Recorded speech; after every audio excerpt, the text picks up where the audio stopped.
ইয়ে আজ আমি ভীষণ খুশি, কেননা প্রায় 2 থেকে আড়াই মাস হসপিটাল বেড রেস্ট এইসব কাটিয়ে ওঠার পর ফাইনালি আমি একটু বেরোনোর সুযোগ পেয়েছি।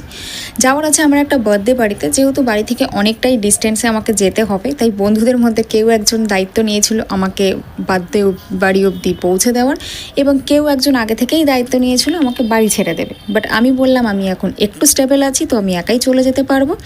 রাত হয়ে গেলে কেউ একটু ছেড়ে দিলেই আমাকে হবে।